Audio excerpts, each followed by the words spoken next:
इस वक्त हमारी मौजूदगी भारत मंडपम के इस हॉल में है जहां पर हमारे साथ एक खास मेहमान है क्योंकि यहाँ पर वर्ल्ड बुक फेस्टिवल का आयोजन हुआ है, विश्व पुस्तक मेला का। और इसमें खास मेहमान के तौर पे हमारे साथ भारतीय वायुसेना के ग्रुप कैप्टन और अंतरिक्ष यात्री शुभांशु शुक्ला हैं। शुभांशु जी, बहुत बहुत स्वागत है दैनिक जागरण पे आपका। आप यहाँ पर आए आज इस वर्ल्ड बुक फेयर में।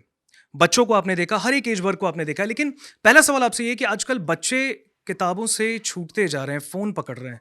उनको क्या मैसेज देंगे आप, क्योंकि आप एक रोल मॉडल हो गए आप सबके लिए, पूरे भारत के लिए। मेरा मैसेज वही है जो आज हमने इंटरेक्शन के दौरान बात की। मुझे लगता है कि टेक्नोलॉजी को बच्चों से दूर करना सलूशन नहीं है। फ़ोन तो नहीं छूटेगा, लेकिन फ़ोन का यूटिलाइजेशन कैसे करना है वो बदला जा सकता है। तो जो चीज़ें हम किताबों में पढ़ रहे हैं वो हम फ़ोन में भी पढ़ सकते हैं, और आजकल टूल्स अवेलेबल हैं जो हमें इस चीज़ में मदद करें और बच्चों के अंदर एक्साइटमेंट क्रिएट करें कि कैसे वो इन चीज़ों को सही तरीके से यूटिलाइज़ करें। यही मेरा मैसेज वहाँ पे भी था, और ये आई थिंक कहीं ना कहीं हमारी जिम्मेदारी है कि कैसे हम उनको सही कंटेंट अवेलेबल करवाएं। अगर उनके पास अवेलेबल होगा तो ऑप्शन होगा चूज़ करने का, कि और वो जिससे वो डाइवर्ट ना हो। जिससे वो डाइवर्ट ना हो और वो सही चीज़ों पे फोकस करें हम्म, रादर दैन गलत चीज़ों पे। बिल्कुल। अगर एरोस्पेस के बारे में जाने, और बच्चे जो दिलचस्पी दिखा रहे हैं क्योंकि आपको आपने दुनिया देखी है, और एरोस्पेस के बारे में अगर किसी बच्चों को अगर आप गाइड करना चाहें कौन सी किताब पढ़ना सही रहेगा, क्योंकि इस वर्ल्ड बुक फेयर में भी वो आएंगे, इस तरीके की किताब वो ढूंढना चाहे, तो कोई एक ऐसी किताब जो शायद उनके उस माइंडसेट को चेंज करे। जी देखिए, एरोस्पेस तो एक बहुत टेक्निकल डोमेन है जिसमें आप इंजीनियरिंग और सारे टेक्निकल सॉल्यूशंस लेके आते हैं। लेकिन स्पेस एक ऐसा क्षेत्र है जो मुझे लगता है कि बच्चों को वैसे ही एक्साइट करता है। हमें कोशिश नहीं करनी है उसमें कुछ बताने की।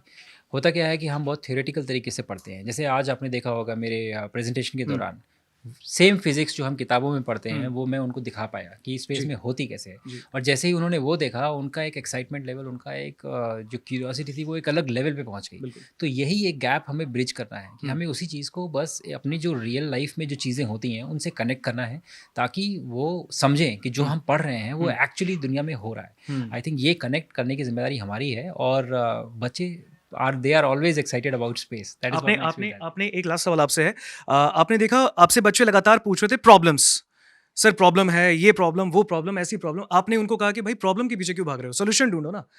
प्रॉब्लम बच्चे आखिर क्यों सबसे पहले उस पर फोकस करते हैं? देखिए, क्यों फ़ोकस करते हैं तो मैं सबके अपने-अपने रीज़न्स होंगे, I am sure. Hmm, but मुझे लगता है कि फ़ोकस करने से थोड़ा नुकसान ज़रूर होता है कि जी। हमारा काफ़ी एनर्जी इस डायरेक्शन में चली जाती है कि हम बहुत चिंता करते हैं कि ये हम्म, चीज़ वर्कआउट नहीं करेगी या ये चीज़ गलत हो जाएगी। हम्म, मुझे लगता है इससे मन हटाना चाहिए। We should be happy. बच्चों को भी हमें भी उनके around we have to be happy for बिल्कुल थिंग्स, है ना? जो बिल्कुल। हम चीज़ें रोज़ डेली लाइफ़ में हम हम्म, एक्सपीरियंस कर रहे हैं, और हमें देख के वो खुद ये अलग जो कैरेक्टर डेवलपमेंट है इस चीज़ का, इसको एब्ज़ॉर्ब करेंगे। जी।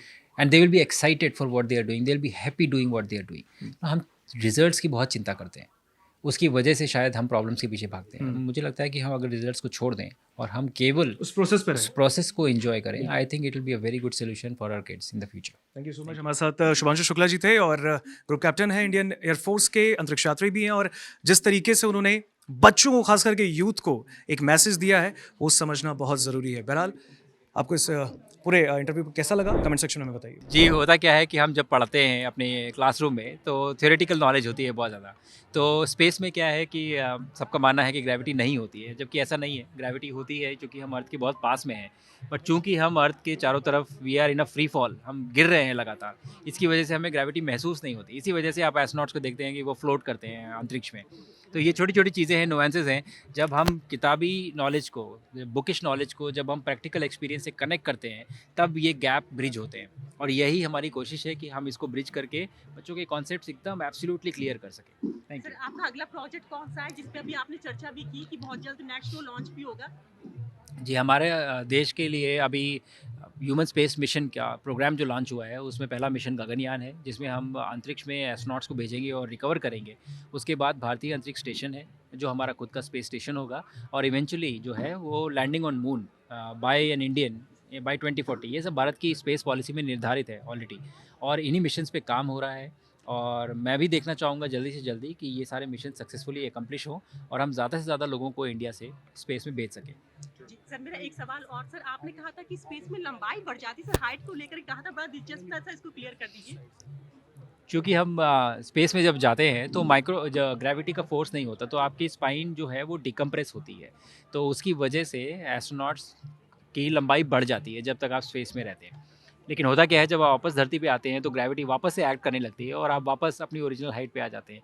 तो ये एक नोन फिनोमिना है जो कि होता है और आप स्पेस ट्रैवल करेंगे तो अलग-अलग रेंज के हिसाब से डिपेंडिंग ऑन योर स्पाइन आपकी हाइट बढ़ती है। 2047 तक एरोस्पेस को कहाँ तक देख रहे हैं आप सेक्टर को? 2047 तक तो काफ़ी लंबा टाइम पीरियड है जिस तरफ हम जा रहे हैं, बट मुझे लगता है जिस तरह की पहल की जा रही है, जिस तरह के लक्ष्य निर्धारित किए जा रहे हैं अभी, मुझे लगता है कि स्पेस सेक्टर भारत में बहुत तेज़ी से ग्रो करने वाला सेक्टर है। अगले 10 से 15 सालों में हम बहुत चेंजेस देखेंगे इसमें और जो मिशंस मैं बता रहा हूँ वो तो हमारी सरकार ने निर्धारित किए ही हैं, बट साथ-साथ में एक प्राइवेट सेक्टर भी है जो बहुत तेज़ी से आगे बढ़ रहा है। तो मुझे लगता है अगले 10 से 15 साल में स्पेस सेक्टर में जो भारत की जो छवि है या जो अभी तस्वीर है, वो बहुत अलग होगी और हम बहुत ज़्यादा इस सेक्टर में ग्रो करेंगे।